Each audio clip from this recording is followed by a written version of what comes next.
Percebi o clima da sala mudar, antes mesmo de Gerald começar a falar. Estávamos no slide 15, o das estimativas financeiras. Era justamente a parte da apresentação em que eu tinha investido mais tempo, aquela que eu dominava completamente, e onde normalmente os clientes se inclinavam na cadeira, mais atentos. Até ali, tudo vinha seguindo bem. Com cerca de 23 minutos de reunião, a equipe da Crestline estava envolvida, fazendo perguntas relevantes e reagindo nos momentos certos. Gerald Lawson, vice-presidente de operações, acompanhava com atenção desde o início. Foi então que notei o reflexo de Harlan no vidro da sala de conferências.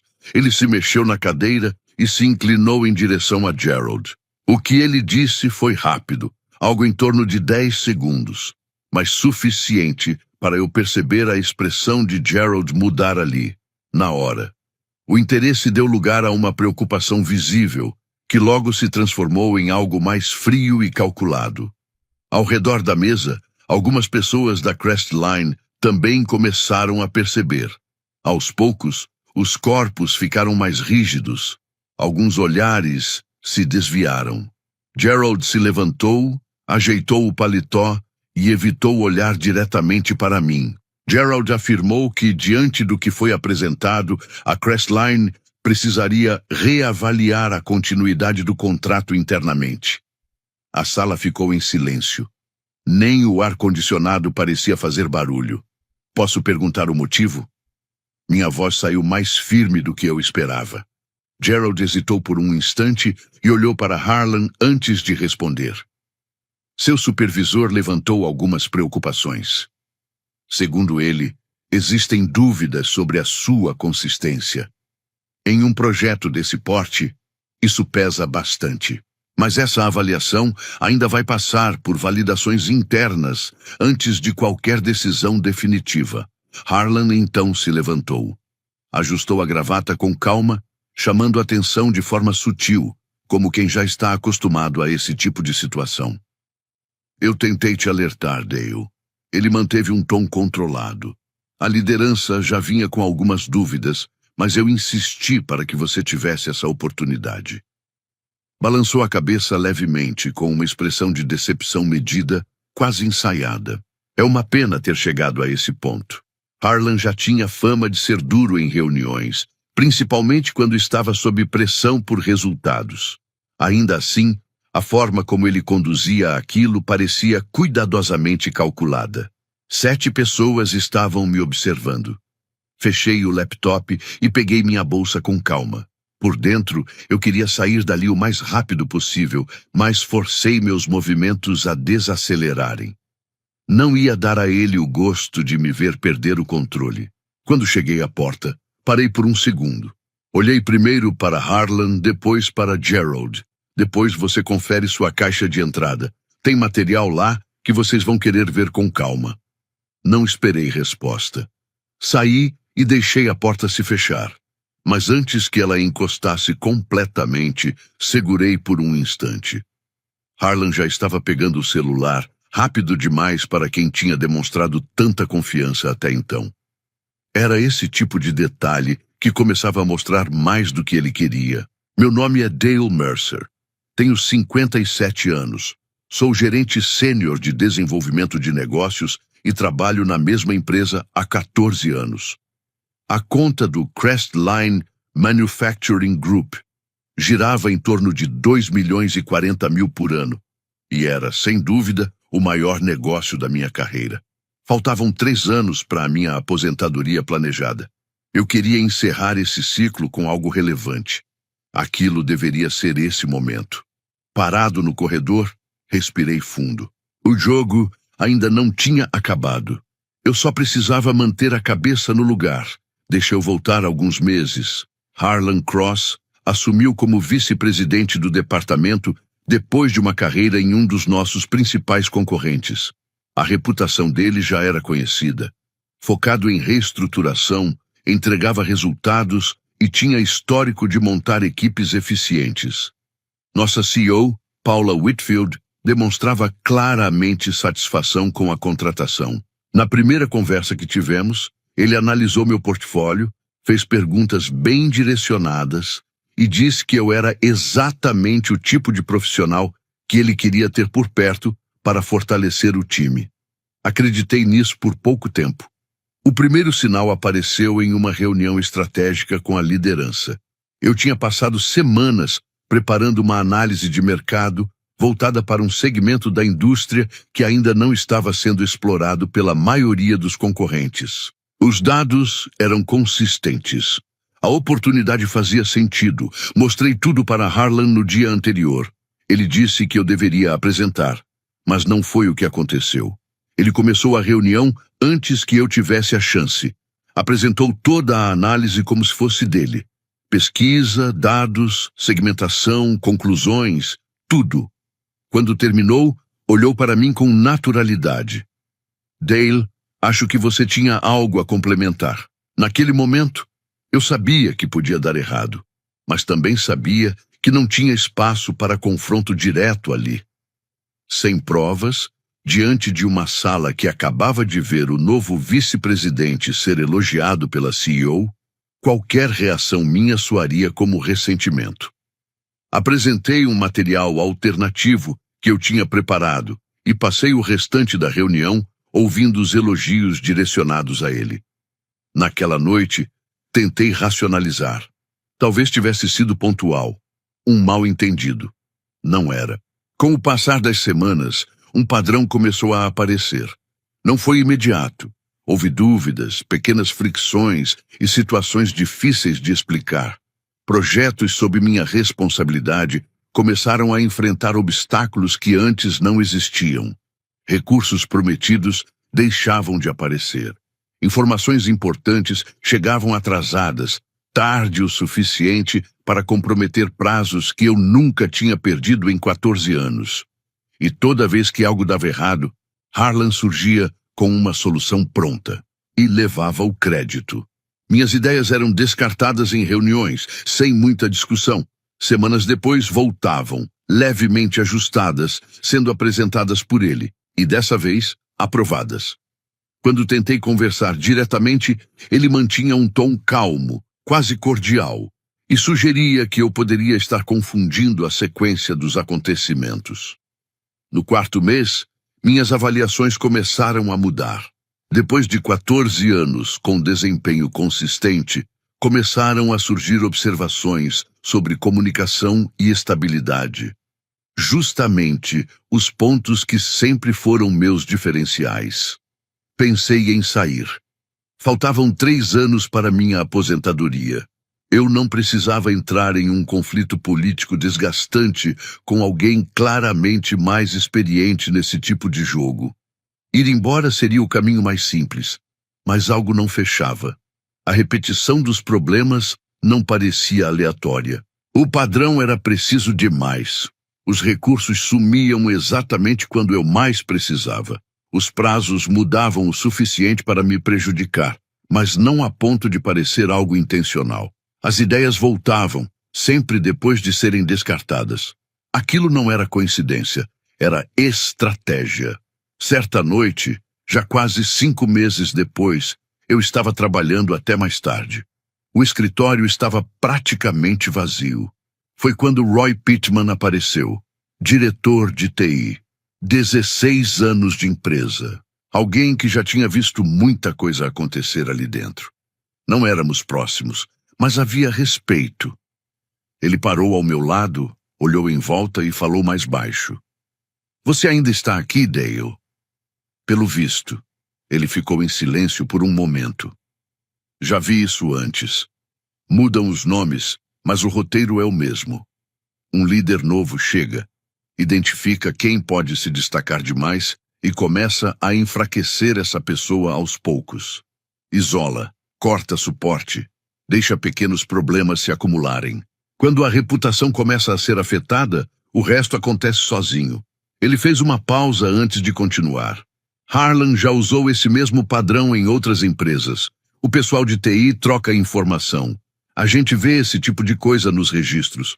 Perguntei como ele tinha tanta certeza, porque na maioria das vezes, quem está passando por isso só percebe quando já é tarde demais. Eles estão ocupados demais tentando provar o próprio valor. Ele deu 2 batidas leves na minha mesa. Pensa bem em quem ganha com essa sequência de problemas que você está enfrentando. E talvez comece a prestar mais atenção no que você registra e no que deixa de registrar. E foi embora, sem dramatização, sem olhar para trás, sem continuar a conversa. Só aquilo. Fiquei sentada por um bom tempo depois que ele saiu. Até ali, eu vinha jogando na defesa, tentando proteger minha reputação, organizando registros, documentando tudo o que fazia para provar que continuava sendo confiável. Mas Harlan não estava atacando o meu trabalho diretamente.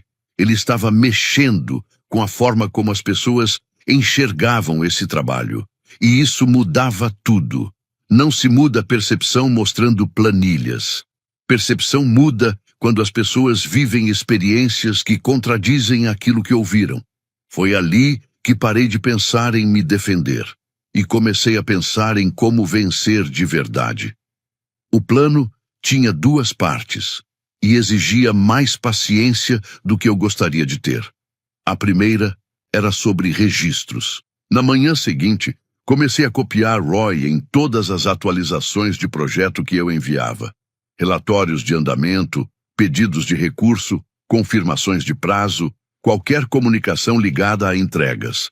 Sem alarde, sem parecer estratégico, só consistência. Com o tempo, sem que ninguém percebesse, aquilo começou a formar um histórico completo dentro do sistema de TI. Cada recurso que deixava de existir, cada prazo ajustado, cada dificuldade que surgia sem explicação. Roy não comentou nada. Nem precisava. Os dados estavam se organizando sozinhos. Registros, mensagens internas e relatórios começaram, aos poucos, a mostrar inconsistências em decisões que antes passavam despercebidas. A segunda parte envolvia a Crestline. Eu vinha construindo esse relacionamento havia quase 1 ano, e o tipo de confiança que existia ali não era algo que desse para fingir. Eu não lidava só com Gerald no nível executivo. Eu me tornei útil para quem realmente fazia o trabalho acontecer no dia a dia. Randall Voss, na logística, Nadine Burrell, nas finanças, e os líderes da implementação. Quando surgiam dúvidas, eu respondia. Quando fazia uma recomendação, explicava o raciocínio por trás. Não era só dizer o que fazer, era mostrar o porquê. Uma vez, Randall comentou comigo: "Você é o único consultor que explica o motivo. Os outros só dizem o que precisa ser feito e deixam a gente se virar com o resto." Essas relações não foram construídas como estratégia. Era simplesmente a forma como eu sempre trabalhei. Mas agora, elas passariam a ter um peso que eu não tinha previsto. Quando Harlan avisou que participaria da apresentação da Crestline, mesmo tendo criticado toda a abordagem nas reuniões anteriores, ficou claro o que ele pretendia. Ele já tinha feito isso antes. Entrar na apresentação de outra pessoa. Criar uma ruptura no momento certo. E se posicionar como a voz equilibrada diante de um problema. O profissional prudente. A pessoa que já tinha alertado antes. Na noite anterior enviei uma mensagem curta para Gerald e para Nadine. Sem explicação. Sem contexto. Sem antecipar nada. Apenas uma pergunta. Se amanhã surgirem comentários inesperados sobre minha confiabilidade profissional, você confia o suficiente na sua experiência direta comigo para questionar isso? Só isso. Enviei. E tentei dormir. Não foi uma boa noite, mas fiz o que dava. O resto não dependia mais de mim. Dependia de algo mais difícil de medir, se aqueles relacionamentos eram reais ou apenas educação profissional. Na manhã seguinte, eu descobriria. Antes da apresentação, Harlan me encontrou no corredor, perto dos elevadores. Grande dia. Ele já estava pronto, paletó alinhado, postura tranquila, como alguém completamente confortável na situação. "Você está nervoso?" "De jeito nenhum. Estou preparado." O sorriso dele mudou levemente. Mas contido, lembre-se, essa conta é importante. A empresa espera um resultado muito forte aqui. Se em algum momento você sentir que a situação está fugindo do controle, posso intervir. Agradeço. E agradeci mesmo, só não da forma que ele imaginava. Durante o trajeto, revisei mentalmente a apresentação. Eu tinha construído aquilo ao longo de 4 meses. Cada número validado.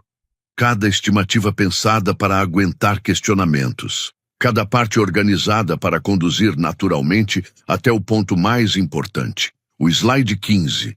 Era ali que o argumento se sustentava por completo. E era exatamente ali que eu sabia que ele tentaria agir.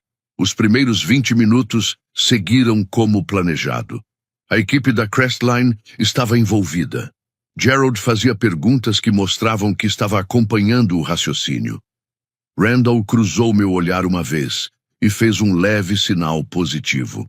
Até os 2 participantes que eu conhecia menos estavam mais atentos, inclinados para a frente. Foi nesse momento que percebi algo mudar. Harlan começou a ficar desconfortável. Ele tinha entrado esperando corrigir uma apresentação problemática. Mas o que estava acontecendo era o contrário. E a cada slide que passava sem falhas, o espaço dele diminuía. No slide 14, a postura dele já era outra. Ele não olhava mais para a tela. Observava as pessoas. Avancei. Slide 15. Mantive a voz estável. Continuei conduzindo a apresentação com calma. Olhei ao redor da mesa, buscando manter a atenção de todos. E no reflexo do vidro ao lado, vi o movimento. Harlan se inclinando em direção a Gerald. Disse algo rápido. Gerald ouviu. Alguns segundos. A expressão dele mudou. Nada exagerado, mas suficiente. Alguns minutos depois, Gerald se levantou. Esperei. Deixei que ele falasse. A posição da empresa, as preocupações levantadas, a necessidade de consistência, e que aquilo ainda passaria por avaliação interna. Depois, Harlan assumiu, o discurso já conhecido, o gestor que tentou ajudar, que percebeu riscos, que lamentava o rumo da situação. Ele foi convincente. Dava para ver que não era a primeira vez. Por um momento achei que tinha perdido. Fechei o laptop, peguei minha bolsa, caminhei até a porta. Antes de sair, falei. Depois, confere sua caixa de entrada. Não olhei para trás. Mas ouvi o movimento na sala. E no instante final, antes da porta fechar, vi Harlan pegando o celular rápido demais para alguém tão seguro. Desci um andar. Encontrei um corredor vazio. Encostei na parede. Respirei fundo algumas vezes. Ali era o ponto mais incerto de tudo. A partir dali, não dependia mais de mim. Dependia das pessoas da Crestline confiarem no que viveram. Mais do que no que acabaram de ouvir. Não foi imediato. Houve resistência, dúvidas e trocas internas antes de qualquer reação mais clara. Pouco depois, o RH iniciou uma análise formal para entender o que tinha acontecido durante a apresentação. Meu telefone vibrou. Randall Voss. O que aconteceu lá dentro?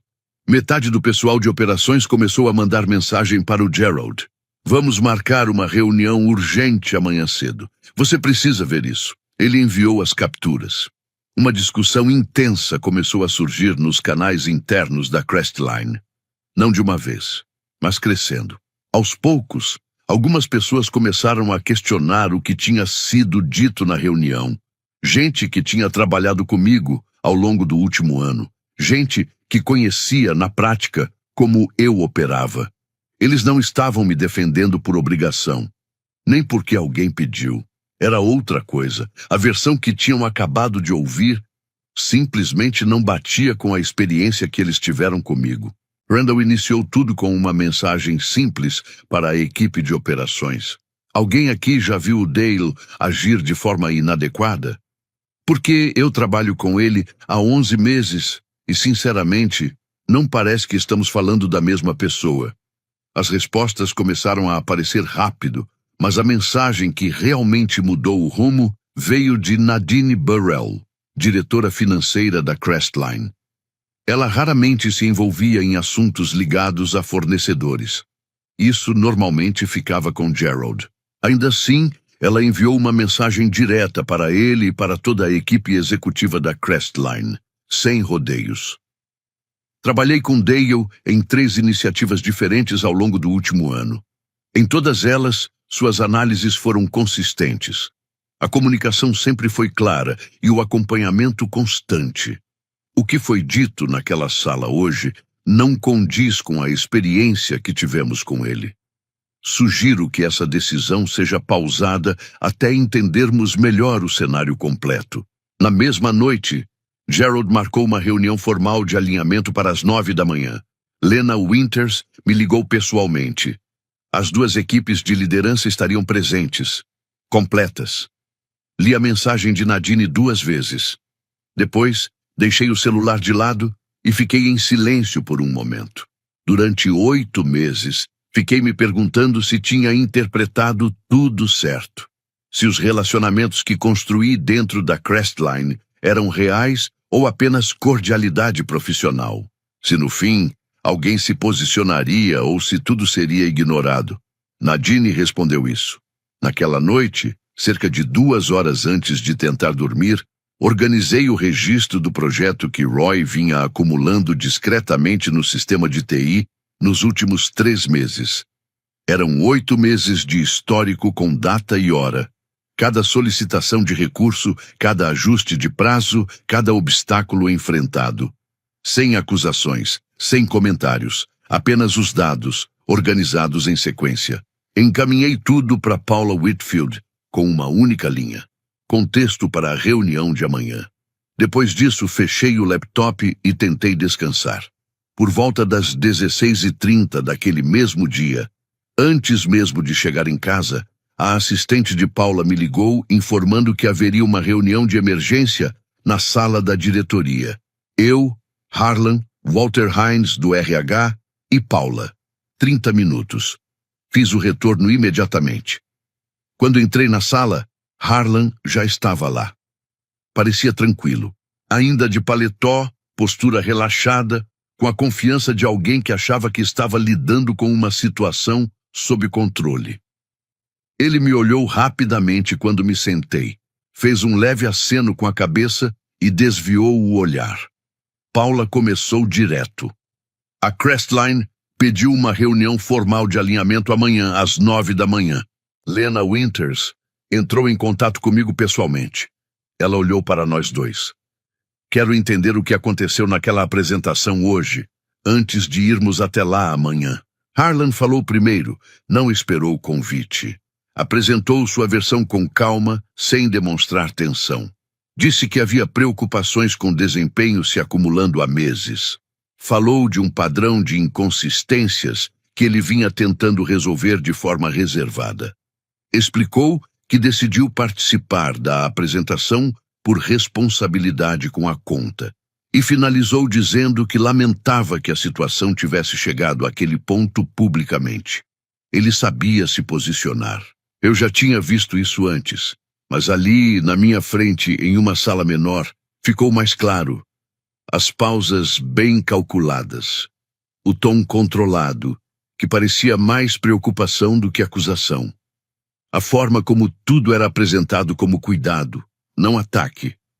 Paula ouviu sem demonstrar reação. Depois, olhou para mim. Mantive a objetividade. Expliquei que, ao longo de 8 meses, observei um padrão constante de redução de recursos, atrasos na comunicação e mudanças de prazo sem explicação clara. Comentei que ideias que apresentei internamente foram descartadas e depois reapresentadas por Harlan, como se fossem dele, e que minhas avaliações de desempenho tinham mudado de positivas para preocupantes em áreas onde meu histórico com clientes continuava consistente. Harlan soltou uma risada curta e me interrompeu. Essa é uma acusação séria sem prova concreta. Respirei antes de responder. Eu não registrei uma queixa formal. Sabia que, sem documentação, isso poderia parecer exatamente o que você está dizendo. Por isso, documentei de outra forma. Paula me olhou com atenção. Como assim? Significa que Roy Pittman manteve um registro com data e hora no sistema de TI nos últimos 3 meses. Cada solicitação de recurso, cada ajuste de prazo, cada atualização de projeto que eu enviei, ele estava copiado. Encaminhei o material completo para você hoje à noite, antes da reunião. Paula não comentou, mas pegou o celular e conferiu rapidamente. A expressão de Harlan mudou. Foi discreto, um leve tensionamento no rosto. Mas depois de tanto tempo observando, dava para perceber. Walter, do RH, fez algumas perguntas mais técnicas sobre procedimento. Harlan respondeu com firmeza, retomando o controle da conversa. Ele destacou que registros de projeto, por si só, não comprovam sabotagem, que a realocação de recursos é comum em ambientes corporativos e que desenvolver ideias a partir de discussões coletivas faz parte do funcionamento das equipes. Ele não estava errado nesse ponto. O material, sozinho, não resolveria tudo, mas também não era a única coisa. No final da reunião, Harlan fez mais um movimento. De forma calma e aparentemente razoável, sugeriu que, considerando a situação delicada com a Crestline, seria melhor ele conduzir a reunião do dia seguinte no lugar de Dale. Disse que me colocar novamente à frente tão pouco tempo depois do ocorrido poderia passar uma imagem de desorganização e que ele poderia justificar isso como uma decisão da liderança para trazer mais estabilidade. Paula o observou por alguns segundos. Depois respondeu: Eu mesma vou conduzir a reunião de amanhã. Os dois participam. Nenhum dos dois lidera. Harlan concordou com um leve aceno, como se já esperasse isso. Levantou, ajustou o paletó e saiu sem olhar para mim. Paula esperou a porta fechar. Então falou em um tom mais baixo. Tenta descansar um pouco, Dale. Amanhã vai ser importante. Dormir não foi fácil. Fiquei revisando cenários, procurando falhas no que tinha preparado, pensando se tinha deixado passar alguma coisa. Por volta das 5:30 da manhã, levantei. Cheguei à minha mesa às 7. Às 8:15, Paula apareceu e disse que havia chamado Roy para a reunião das 9. Ela revisou o material que eu enviei na noite anterior e queria que ele estivesse presente para esclarecer pontos, se necessário. Não fez comentários adicionais, apenas comunicou e seguiu. Foi nesse momento que pensei que talvez as coisas pudessem caminhar como eu havia planejado. Às 8:45, a equipe da Crestline chegou. Gerald os recebeu. Randall estava presente, assim como Nadine e mais 4 membros da diretoria. Eles se cumprimentaram, pegaram café e se acomodaram. Harlan já estava sentado, próximo à cabeceira, com postura de quem esperava conduzir a reunião. Mas Paula ocupou esse lugar. Gerald colocou uma pasta sobre a mesa à sua frente. Nadine estava com o laptop aberto. Randall, do outro lado da mesa, estava de braços cruzados, encarando Harlan com uma expressão que não era de confronto, mas de completa descrença. Paula abriu a reunião exatamente às 9 em ponto.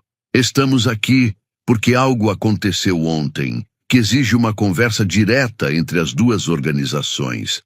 Quero ouvir primeiro a Crestline. Gerald assentiu, abriu uma pasta e respirou antes de falar. Precisamos entender por que o seu vice-presidente enviou e-mails diretamente para nós, questionando a competência do Dale durante 5 semanas antes daquela apresentação, usando uma conta pessoal, sem o conhecimento do Dale e, pelo que sei, sem o meu também. Porque essas conversas que ele menciona nesses e-mails simplesmente não aconteceram. Ele empurrou a pasta na direção de Paula. A sala ficou em silêncio. Paula ficou olhando para os documentos por alguns segundos longos. Depois, levantou o olhar para Harlan. A expressão dele continuava neutra, mas não era calma. Era o tipo de controle que tenta esconder tensão. Essas mensagens foram enviadas da sua conta pessoal, disse Paula. Não era uma pergunta. Posso contextualizar, começou Harlan. Gerald já deixou claro que essas conversas nunca aconteceram, interrompeu Paula. Então, antes de qualquer contexto, quero entender de onde exatamente você tirou essas conversas. Harlan abriu a boca, mas não conseguiu responder de imediato. Não saiu nada. Do outro lado da mesa, Nadine se inclinou levemente para a frente.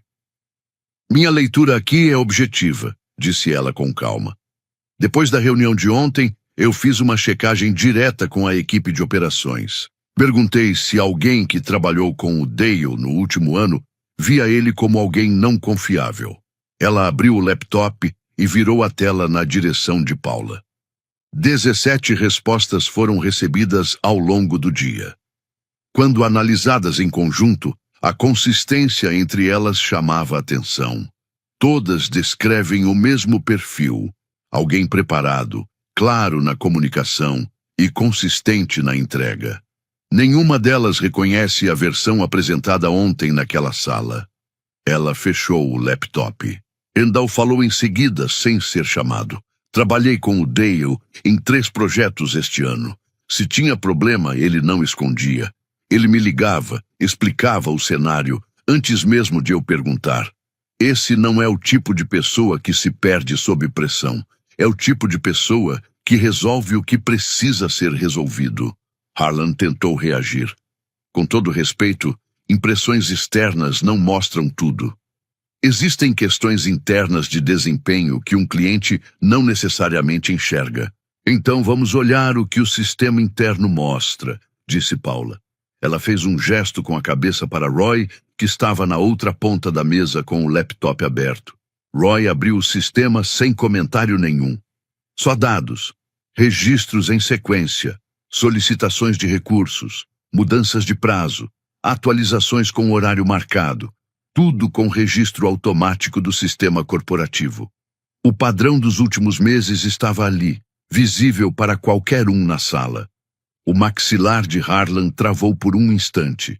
Um registro operacional não prova sabotagem, disse ele. No máximo mostra ajustes normais de projeto. Você está certo, respondeu Paula. Sozinho não prova. Mas quando isso se junta a e-mails enviados da sua conta pessoal para um cliente, a tentativas de influenciar percepção interna antes de uma apresentação e há alegações sobre conversas de liderança que nunca aconteceram, o quadro muda. O silêncio na sala ficou mais pesado. Harlan respirou fundo e tentou um último movimento. Se for para ser direto, o que a empresa precisa agora é estabilidade na conta da Crestline. E eu estou disposto a assumir isso diretamente daqui para frente. Ele disse como se fosse uma solução racional. Gerald respondeu sem hesitar. Isso não é algo que nos interessa. Paula se levantou. Agradeceu a presença da equipe da Crestline e disse que entraria em contato sobre os próximos passos. Depois pediu para Harlan acompanhá-la até a sala dela. Ele se levantou. Não olhou para ninguém. Saiu. Gerald apertou minha mão na saída. Não disse muito, só comentou que foi bom termos parado antes de tomar qualquer decisão definitiva. Nadine apenas assentiu ao passar por mim. Randall, já na porta, disse, até semana que vem, como se fosse uma reunião qualquer. Roy fechou o laptop, me olhou rapidamente e fez um leve aceno de cabeça antes de sair. E foi isso. Harlan deixou o prédio naquela tarde com uma caixa de pertences, acompanhado pela segurança. À noite, Paula enviou um comunicado interno informando a saída dele. Na manhã seguinte, me chamou na sala dela. Ofereceu o cargo de liderança interina do departamento enquanto iniciavam a busca formal. Aceitei.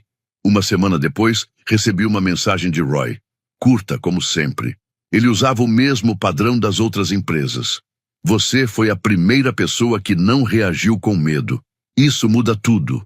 Li 2 vezes. Guardei o celular e voltei ao trabalho. E aqui está o ponto que fica disso tudo. Eu estava há 3 anos da aposentadoria, 14 anos de empresa, uma reputação construída com consistência, sem atalhos. Harlan achou que isso me deixaria previsível, que alguém com tanto a perder evitaria conflito a qualquer custo. Ele errou, porque ele não estava lidando só com um cargo ou um título, estava lidando com o que eu tinha construído fora disso. Relacionamentos reais, com pessoas reais, que sabiam exatamente o que tinha acontecido ao longo do caminho. Eu não venci isso por política interna. No fim, não foi algo que eu controlei sozinho. Quando chegou a hora, não fui eu que me defendi. Foram as pessoas que tinham visto tudo de perto.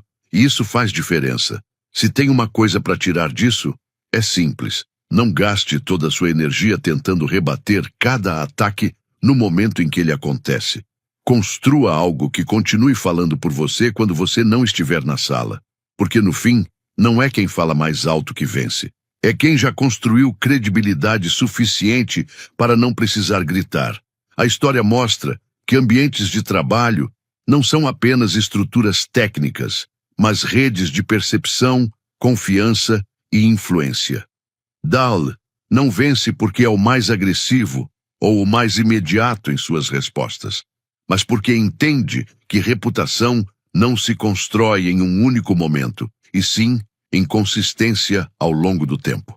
Harlan, por outro lado, subestima o valor dos registros invisíveis e das relações silenciosas, acreditando que controle de narrativa é suficiente para sustentar poder. O erro central dele é confundir autoridade com domínio absoluto da percepção. No fim, a lição é clara. Em qualquer sistema humano, o que você constrói quando ninguém está olhando pesa mais do que o que você diz quando todos estão observando. Estratégia sem base real se dissolve quando confrontada com histórico, consistência e memória coletiva. Nem todo conflito profissional é visível no momento em que começa. Muitas vezes, ele se constrói em pequenas distorções, ajustes sutis de percepção e decisões que isoladamente parecem irrelevantes. A história de Dale revela como a verdade raramente depende de um único evento, mas de um acúmulo de sinais que, quando organizados, formam um padrão inegável. O ponto mais inquietante não é o ataque em si, mas o tempo que alguém leva para perceber que está sendo colocado em desvantagem. Em ambientes assim, a maior vulnerabilidade não é técnica, mas interpretativa. Acreditar que a lógica sempre será suficiente para se defender. A realidade mostra o contrário. Quem controla a percepção inicial tem vantagem, mas não controle absoluto. Porque a percepção também é moldada pela experiência direta de outras pessoas. E quando essa experiência contradiz a narrativa imposta, o sistema começa a se reorganizar sozinho. Agora me diz, em que momento você percebeu que Dale deixou de apenas reagir e passou a controlar silenciosamente o jogo? Qual atitude de Harlan foi mais decisiva para a própria queda? O controle excessivo ou a confiança exagerada na própria manipulação? Escreve aqui nos comentários. Eu quero muito saber.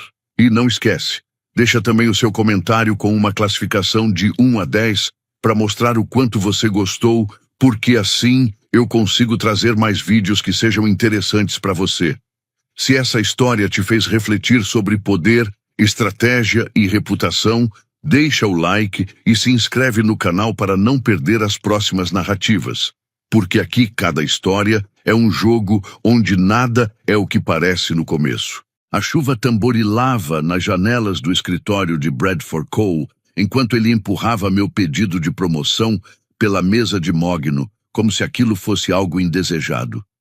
8 anos de semanas de 60 horas, jantares em família perdidos e fins de semana de trabalho resumidos a um portfólio de 15 páginas que ele mal folheou antes de descartar por completo.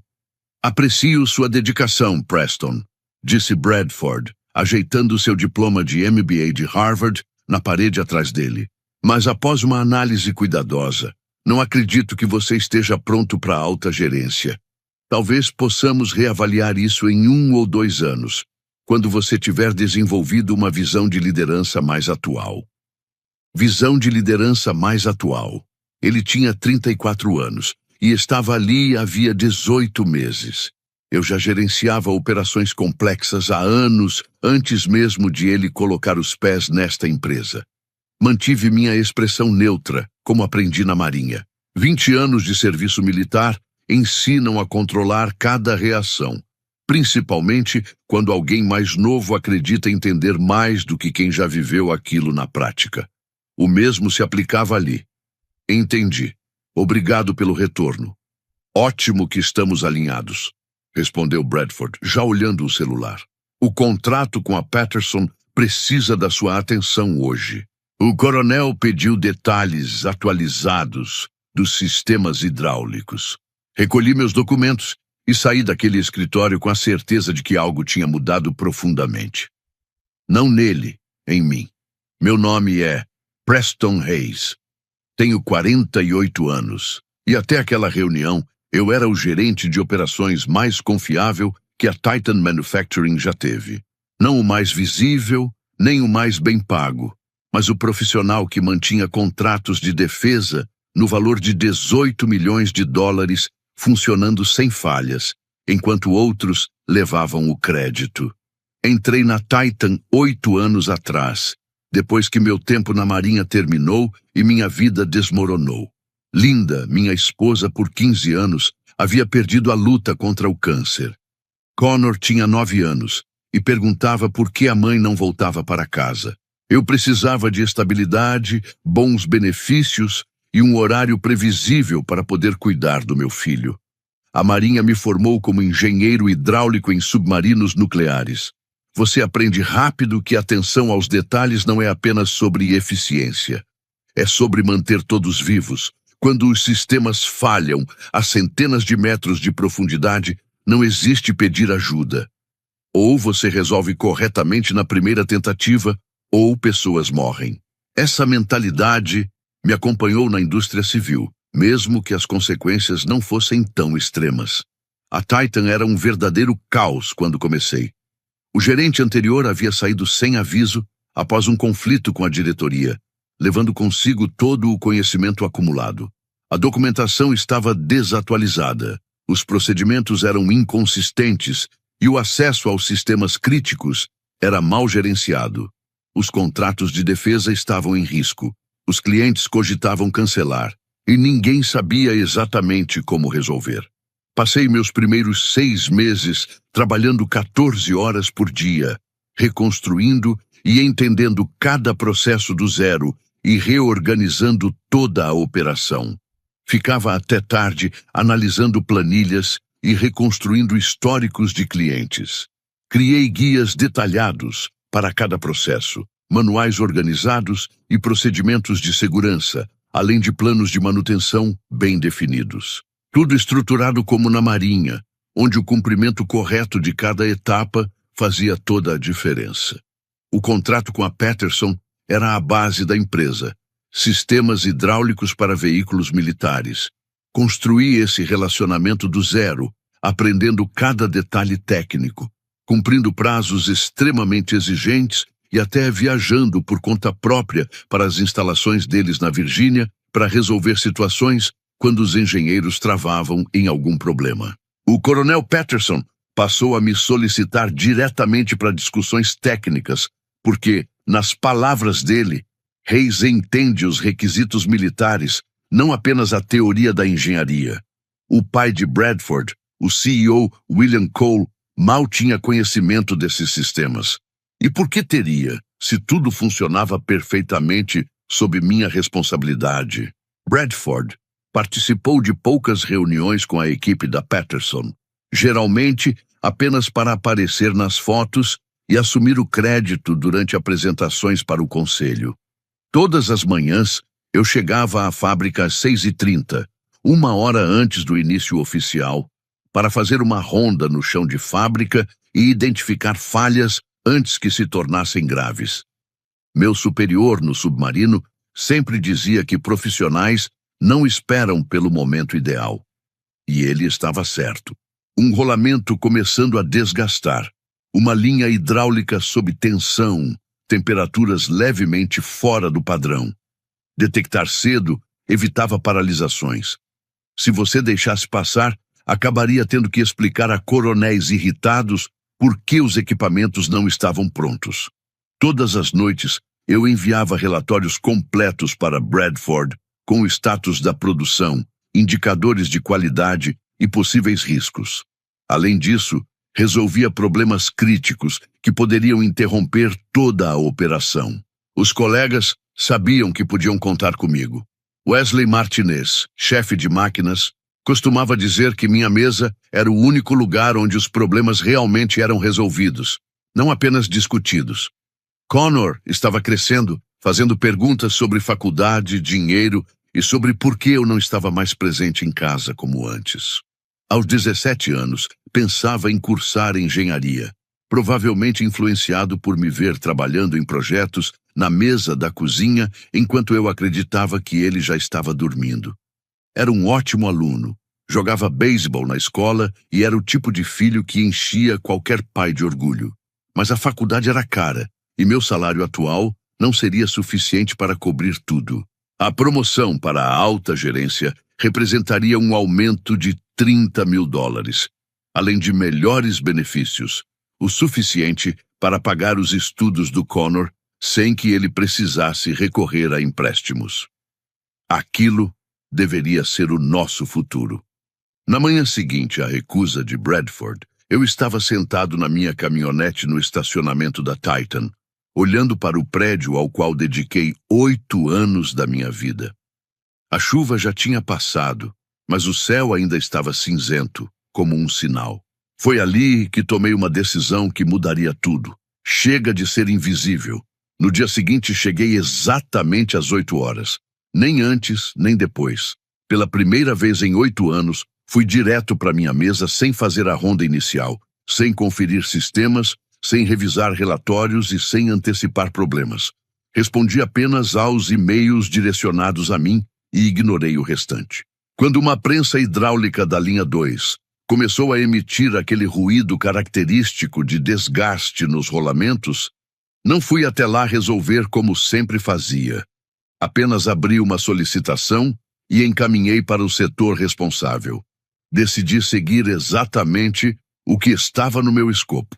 Por volta das 10h30, o primeiro colega apareceu na minha mesa. Preston, a prensa da linha 2 está dando problema de novo, disse Wesley Martinez. Wesley trabalhava na Titan havia 12 anos. Começou como operador e conquistou seu espaço com o tempo. Um profissional confiável, sempre presente quando alguém precisava. Você pode dar uma olhada? Já enviei uma ordem para a manutenção, respondi, mantendo os olhos na tela enquanto atualizava documentos de segurança. Ele ficou ali por alguns segundos, claramente desconfortável. Wesley conhecia aquela máquina tão bem quanto eu. Nós a reconstruímos juntos 3 anos antes, quando a empresa decidiu economizar e não investir em equipamentos novos. Quando não houve mais resposta alguma, a confusão dele ficou evidente. Mas você sempre cuida da parte hidráulica pessoalmente. Essa prensa tem modificações feitas por você. Disseram para eu me concentrar mais nas minhas próprias responsabilidades. Respondi, erguendo o olhar com um leve sorriso, tentando mostrar que compreendia meu papel na organização. As sobrancelhas de Wesley se levantaram. Em 8 anos, ele nunca tinha me ouvido falar daquele jeito. Está tudo bem, cara. Está tudo certo. Apenas seguindo os procedimentos adequados. Ele assentiu devagar e se afastou, mas percebi que ainda olhou para trás, claramente confuso. A solicitação de manutenção permaneceu no sistema durante toda a manhã. Jerry, da manutenção, apareceu finalmente por volta das 14 horas, analisou a prensa e veio direto até a minha mesa. Preston, essa montagem de rolamentos está muito além do que eu sei fazer. Você pode me orientar passo a passo? Ficarei feliz em ajudar, respondi. Mas preciso entregar o relatório trimestral de conformidade de segurança para o Departamento de Defesa até o final da semana. Talvez você possa consultar o manual técnico. O rosto de Jerry perdeu a cor. Que manual técnico? Abri a unidade compartilhada na tela, em documentação de equipamentos, sistemas hidráulicos, seção de manutenção de prensas. É o guia de 47 páginas que escrevi depois que reconstruímos aquela unidade.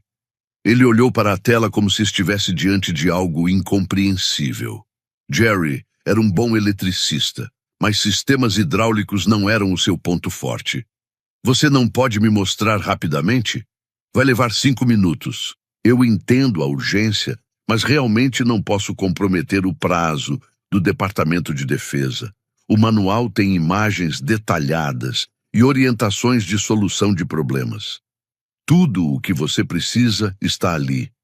A prensa ficou parada a tarde inteira. Às 17 horas, organizei minhas coisas e fui embora, sem hora extra, sem ficar até mais tarde tentando resolver hoje os problemas de amanhã. No caminho para casa, liguei para minha irmã Janet para cancelar a viagem de férias de primavera que havíamos planejado para Connor. Aconteceu algo? Ela perguntou. Você estava animado com o aluguel da cabana há meses. Talvez eu precise dessas férias para outra coisa, respondi.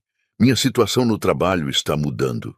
Naquela noite, Connor estava à mesa da cozinha, trabalhando nas redações para a faculdade, quando entrei às 17h45.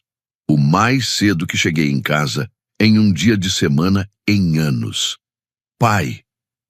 Ele levantou os olhos do laptop claramente surpreso. Está tudo bem no trabalho?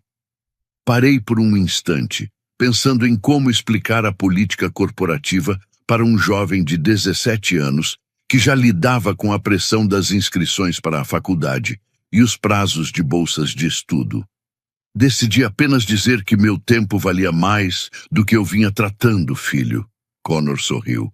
O primeiro sorriso verdadeiro que eu via nele em semanas. Entre os treinos de beisebol, a pressão do último ano do ensino médio e ver o pai trabalhando sem parar, ele estava carregando um peso grande demais.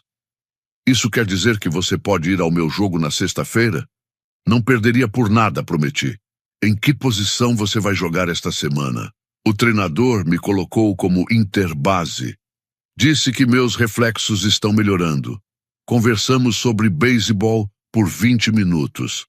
A conversa mais longa que tivemos em meses. Quando o telefone do trabalho começou a vibrar por volta das 19 horas, desliguei e continuei ouvindo Connor falar sobre as chances do time no campeonato distrital.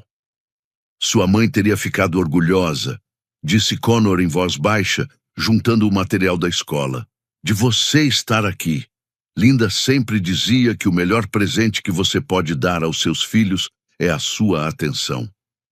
Levei 8 anos para lembrar dessa lição.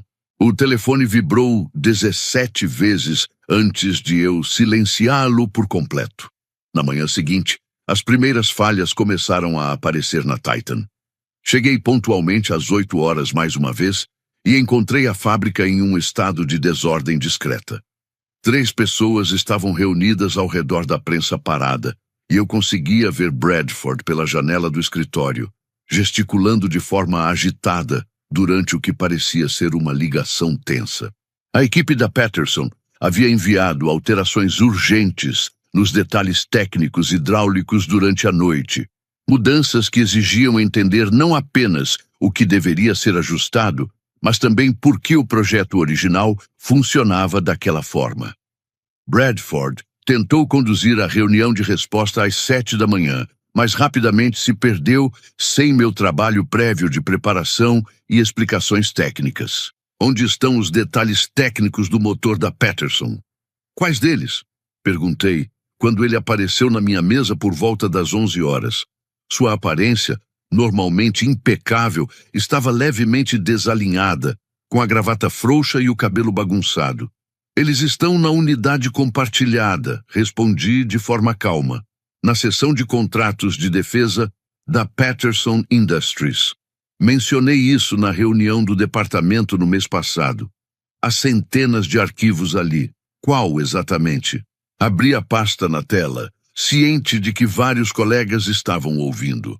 O principal é a documentação técnica completa da Patterson Hydraulic Systems. Está organizada por tipo de componente, com orientações de solução de problemas e procedimentos de modificação bem conectados entre si. Bradford encarou o documento de 200 páginas como se fosse algo extremamente complexo. Páginas de desenhos técnicos, cálculos de pressão, sequências de segurança, todo o conhecimento que acumulei ao longo de 6 anos trabalhando diretamente com engenheiros militares. Você pode assumir isso diretamente?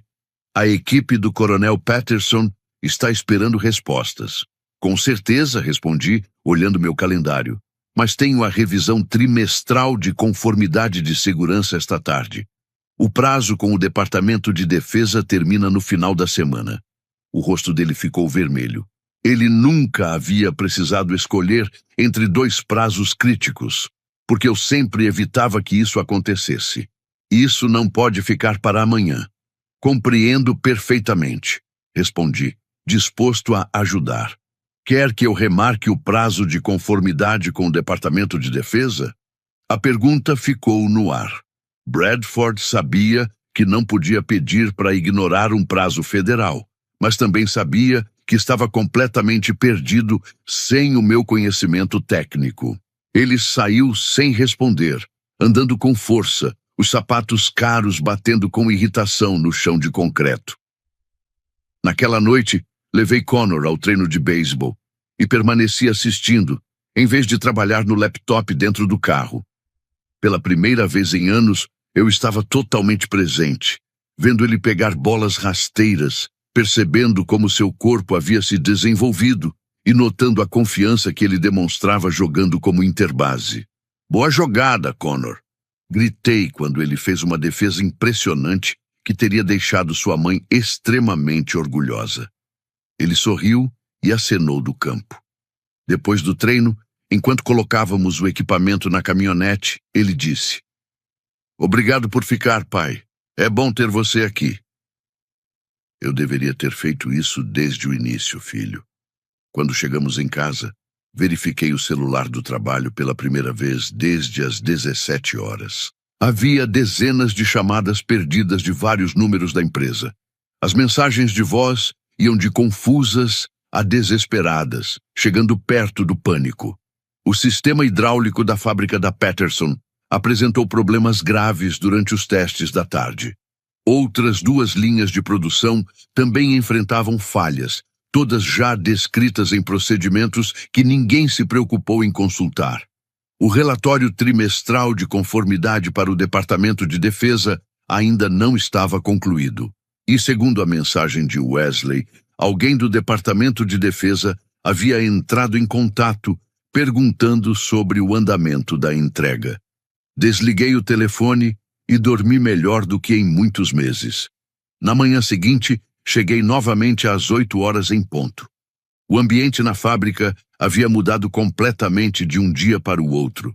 Colegas apressados iam de uma sala de reunião para outra, e a calma habitual havia sido substituída por uma tensão difícil de controlar.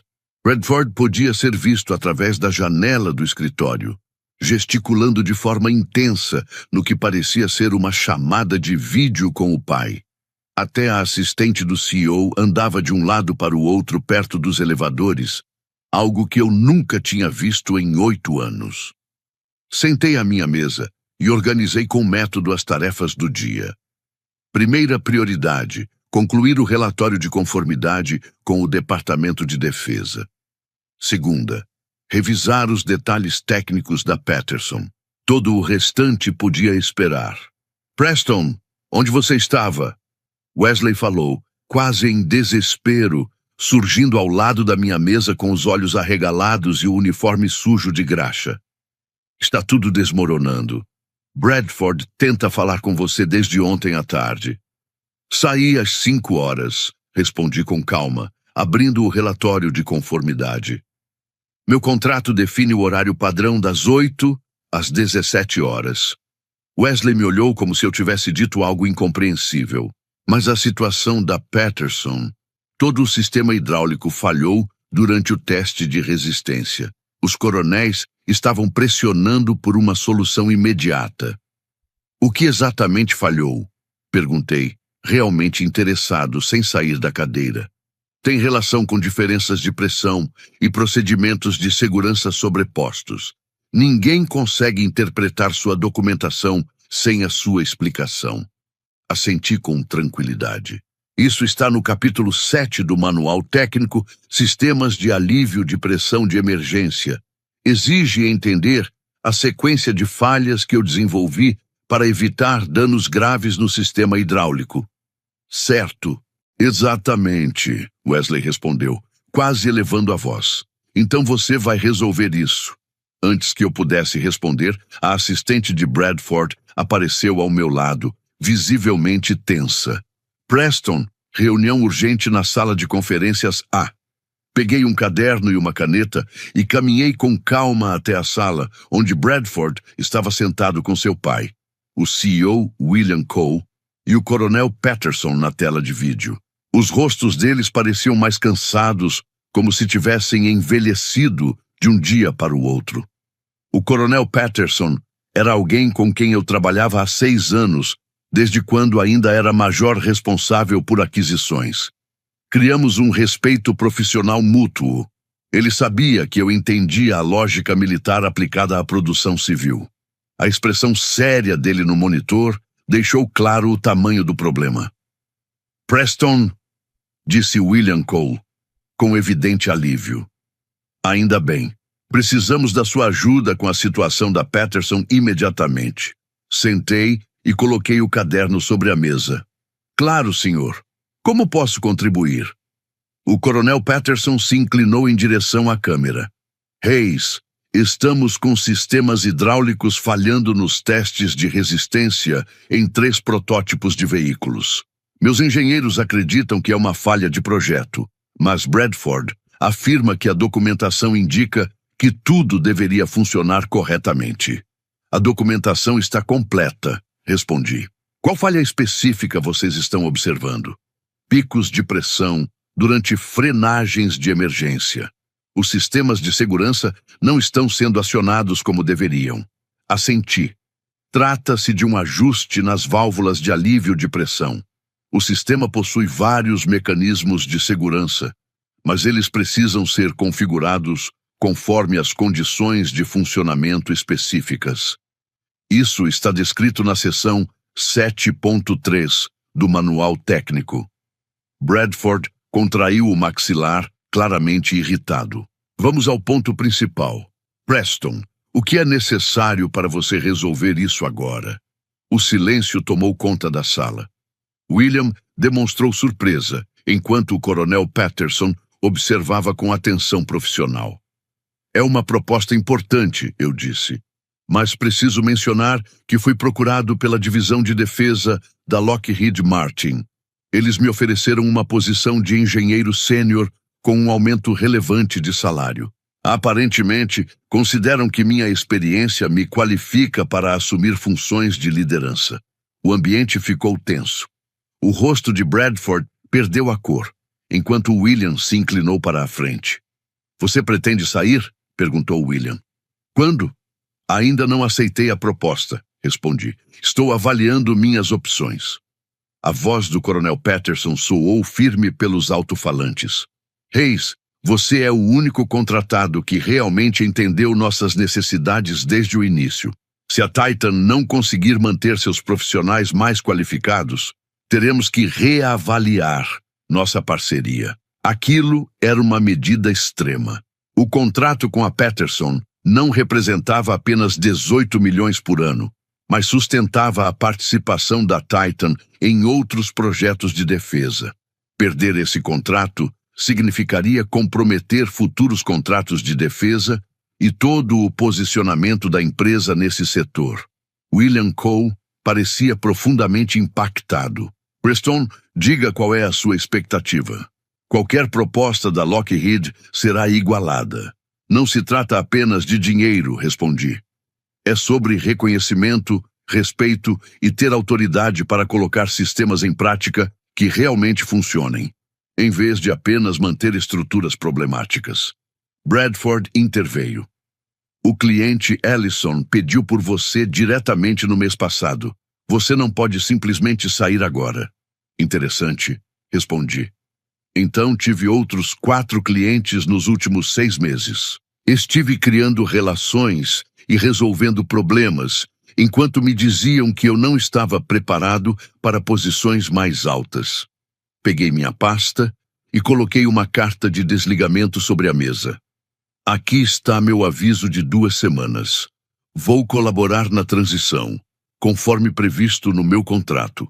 William pegou a carta antes que Bradford reagisse. Ele leu rapidamente e fechou com firmeza. Isso não será necessário, disse, olhando diretamente para mim. Preston, gostaria de conversar com você em particular. Coronel Patterson, retornaremos em 1 hora com uma solução. A chamada foi encerrada. Bradford permaneceu sentado enquanto eu e seu pai nos levantamos. Pela primeira vez, ele parecia realmente inseguro. Segui William Cole até o escritório dele, maior que o de Bradford, com janelas que davam para todo o chão de fábrica onde trabalhei por 8 anos, mantendo tudo em funcionamento. Ele indicou a cadeira à minha frente e fechou a porta. Tenho acompanhado seu trabalho há algum tempo, disse ele, sentando-se, embora não com a atenção necessária. Essa situação com Bradford me preocupa. Permaneci em silêncio, deixando que ele continuasse. No ambiente militar, aprende-se que muitas vezes o silêncio leva o outro a revelar mais. Diga com sinceridade, Preston. O que faria você permanecer aqui? Pensei antes de responder. Reconhecimento pelo que realmente entrego. Uma remuneração compatível com meu valor e autonomia para implementar melhorias, não apenas corrigir falhas. William me observou por alguns segundos. Estou criando um novo cargo, diretor de operações técnicas, com reporte direto a mim. Salário base de 140 mil, com bônus por desempenho, possibilidade de trabalho remoto parcial, conforme as exigências dos projetos de defesa e autonomia total sobre os processos de produção e sistemas de segurança. A posição é sua, se você aceitar. O valor me atingiu como um impacto direto. Era um aumento significativo em relação ao meu salário atual, suficiente para cobrir a faculdade do Connor em qualquer instituição que ele escolhesse, ainda restando dinheiro para moradia. Mesmo assim, não respondi de imediato, o que claramente o surpreendeu. Isso não é suficiente? Perguntou ele. É uma proposta muito generosa, reconheci. Mas preciso deixar algo claro. Não estou usando a oferta da Lockheed como forma de negociação. Eles realmente aguardam a minha decisão. William se recostou na cadeira. O que eles podem oferecer que nós não possamos igualar ou superar? Um recomeço, respondi com sinceridade, sem histórico de ser ignorado, sem colegas que me veem como alguém que resolve tudo, em vez de um possível líder, sem o filho do CEO que acredita que experiência militar ficou no passado. Ele fez uma leve expressão de desconforto ao ouvir isso. São pontos justos, todos eles, mas pense bem. Você construiu algo aqui que conhece profundamente. Você desenvolveu relações com clientes que confiam diretamente em você. Recomeçar significa reconstruir tudo isso do zero. Ele tinha razão. 8 anos de conhecimento dentro da empresa não são fáceis de substituir. Mas a sensação constante de ser subestimado também não era. Preciso de um tempo para pensar, eu disse por fim. Claro, leve o fim de semana, mas preciso de uma resposta até segunda-feira de manhã, afirmou ele, levantando-se e encerrando a reunião. E Preston, eu agradeceria se você pudesse ajudar a estabilizar a situação com Patterson antes de tomar sua decisão final, pelo bem de todos. Assenti. Posso orientar a solução do caso Patterson esta tarde, dentro do que está no meu escopo. Quando voltei para minha mesa, já havia um e-mail do William com a proposta formal. O salário parecia ainda mais impactante no papel. Enquanto reunia materiais para a ligação com Patterson, Bradford apareceu ao meu lado. A arrogância habitual tinha desaparecido, substituída por algo próximo de insegurança. Precisamos conversar, disse ele em voz baixa. Não aqui. Almoço. Tenho uma ligação com o Coronel Patterson ao meio-dia. Depois disso, meu escritório às 14 horas. Passei cerca de 1 hora em videoconferência com a equipe do Coronel Patterson, explicando detalhadamente as sequências de calibração hidráulica. Os engenheiros eram extremamente competentes. Assim que compreenderam a lógica por trás de cada procedimento de segurança, assimilaram tudo rapidamente. É exatamente por isso que trabalhamos com a Titan, disse o Coronel Patterson ao final.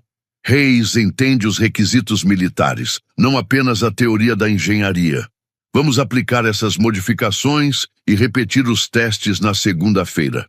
Após documentar a solução e enviar instruções claras para a produção, bati na porta de Bradford exatamente às 14 horas. Feche a porta, disse ele, apontando para a cadeira. Ele parecia abatido, com olheiras profundas que denunciavam uma noite sem dormir. Sei que meu pai lhe ofereceu um novo cargo. Ofereceu, confirmei. Bradford assentiu devagar. Não vou fingir que estou satisfeito, mas entendo o motivo. Você é importante para a empresa. Esperei, sentindo que ele ainda não havia terminado.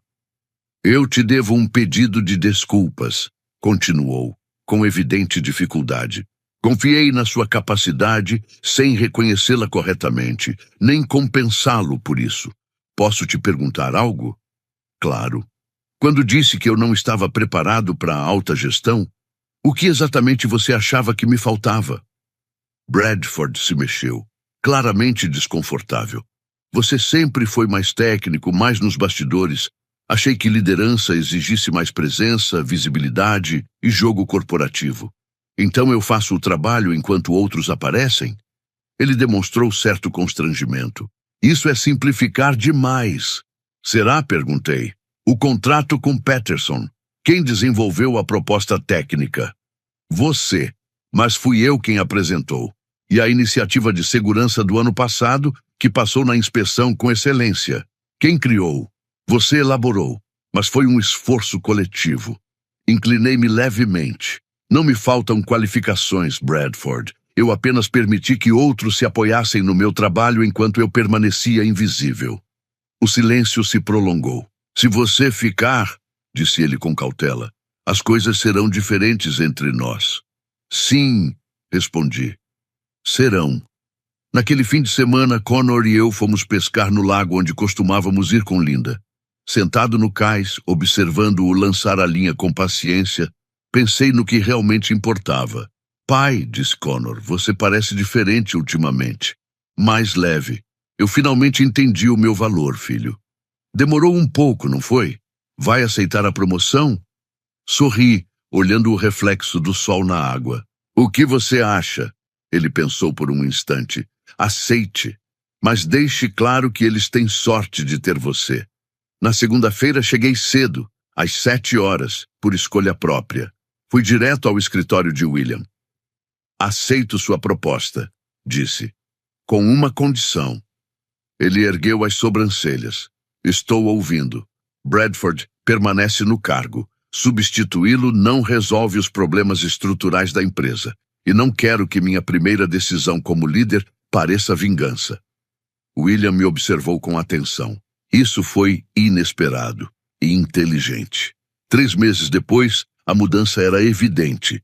Minha equipe agora incluía um engenheiro de produção brilhante, antes subaproveitado, e um supervisor experiente que conhecia o fluxo de trabalho melhor do que ninguém. Juntos, melhoramos as operações nas 4 linhas de produção, reduzindo horas extras em 35% e aumentando a qualidade. O contrato com Patterson foi ampliado para incluir sistemas hidráulicos para 3 novos tipos de veículos.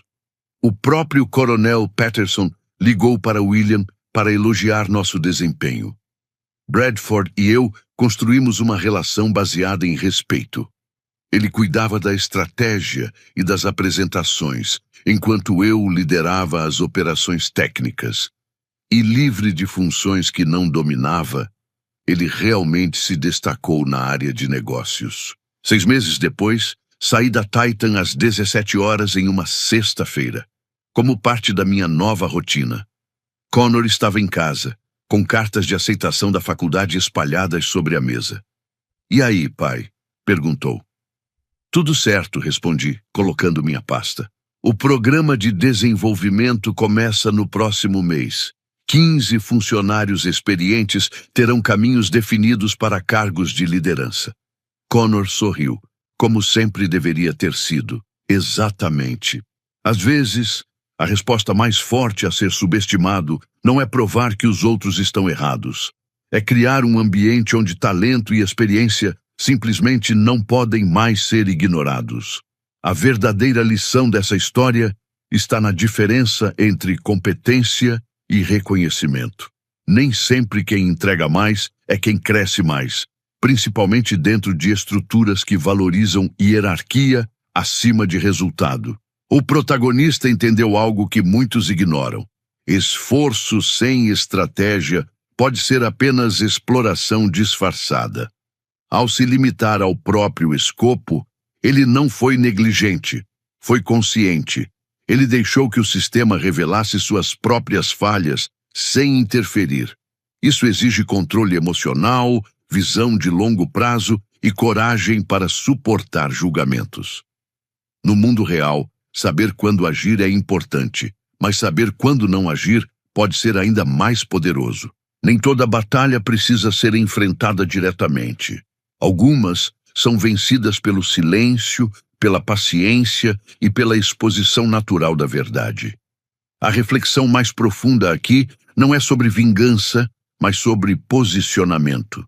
Quantas vezes pessoas altamente capazes se perdem tentando provar valor para líderes que não sabem reconhecer competência?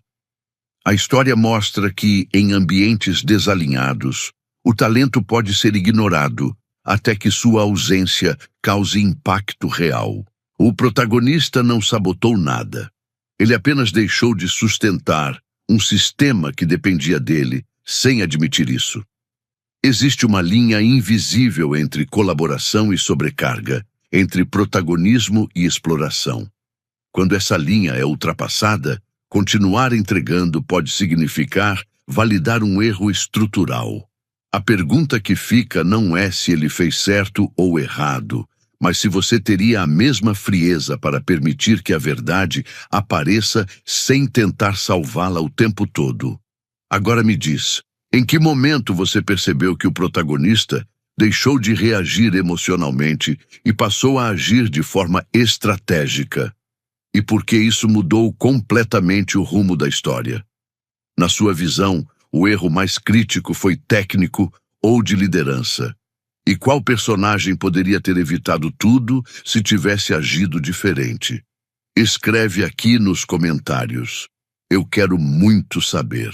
E não esquece, deixa também o seu comentário com uma classificação de 1 a 10, para mostrar o quanto você gostou, porque assim eu consigo trazer mais vídeos que sejam interessantes para você. Se esse tipo de história te faz enxergar o mundo corporativo com outros olhos, já deixa o like e se inscreve no canal, porque as próximas histórias vão mexer ainda mais com a forma como você toma decisões.